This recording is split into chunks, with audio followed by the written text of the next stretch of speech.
Introduction, Materials, and Procedure.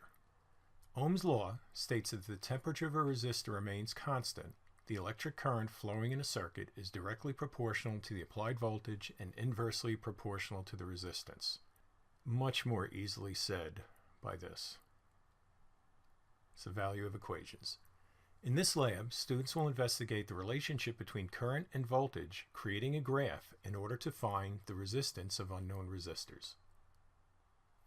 The equipment list: a battery, either 6 or 12 volts, a multimeter or a voltmeter and an ammeter, connecting wires, resistance spools, knife switch, and a rheostat or potentiometer depending on how we have it hooked up. These items should be prepared before the students show up.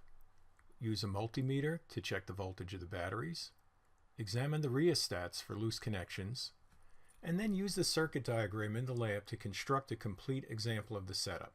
Slide the rheostat bar to change the resistance in order to check that the ammeter and voltmeter appear functional. Distribute the materials to each lab station and one complete set of materials to your demonstration table. Students will complete this procedure. Construct the circuit as shown in the diagram above. So let's go through this. This is the key part of the entire experiment, setting it up properly. Connect the ammeter in series with the resistor spool. That's what you have up here. And the voltmeter in parallel with the resistor spool. So you can see how that is on either side.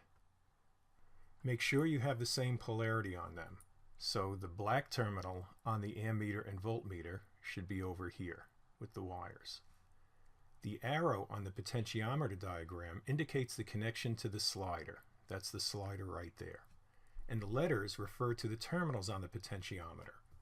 So you're coming out here of the battery, you're going to terminal A on the potentiometer, then terminal C you pick up after the slider, and that's where you connect up your voltmeter and your ammeter and resistor spool, and then they join together and they go back to this switch, and then terminal B from the potentiometer goes right back to the battery.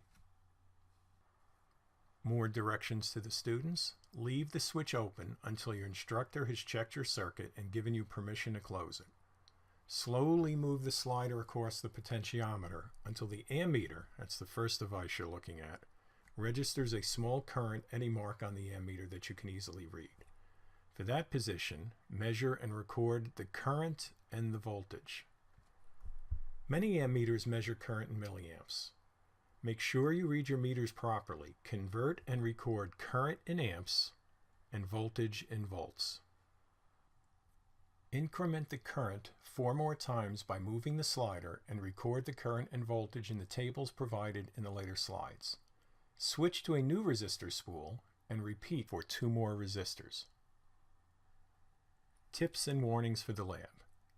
Before they construct the circuit, advise the students to connect the ammeter in series and begin with the maximum scale to avoid damaging the ammeter. I think we've said that a few times before. Connect the voltmeter in parallel and begin with the maximum scale to avoid damaging it. Keep the switch open until the circuit is verified by the teacher. Use either a 6 or 12 volt battery, and then keep the battery disconnected and the switch open when not using the circuit. Failure to do so will drain the battery and also heat the resistance spool. Try color coding your wires to help visualize them. Use red and black wires instead of random colors, where the black will be connected up to the negative terminal of the battery. Many ammeters measure current milliamps. Make sure the students are reading the meters properly and convert the current to amps.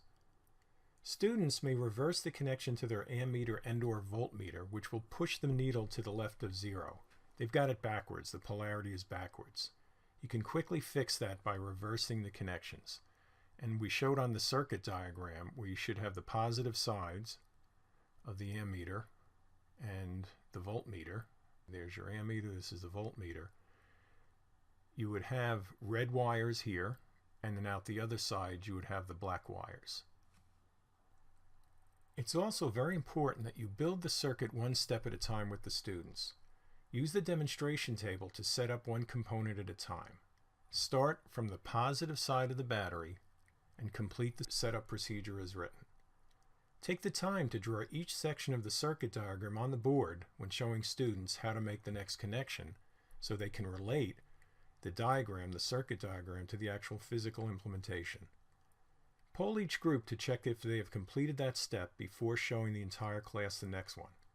If one group is having difficulty with the connection, have them ask another group to help them, and if that doesn't work, then you step in and provide assistance.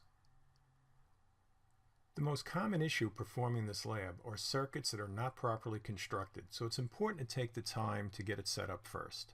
Many times this is a result of trying to connect an alligator clip to the plastic ends of the rheostat or the meters. You have to have metal-to-metal contact. And frankly, you'll probably have students in your class who can do this on their own without you, and take advantage of them. Have them help the other students. Here are the data collection tables you can use. We have 3 resistors, 3 different parts of the resistor spool, and you're going to record the current and the voltage. That's it. It's that simple for the 5 iterations of each one. And of course, current has to be measured in amps and voltage in volts. We filled in one example here, and actually we had more than just the required 5 iterations. We put a couple more down here. We have the current and the voltage. As always, seeing the lab is incredibly valuable. So please take some time to click on this and view the lab.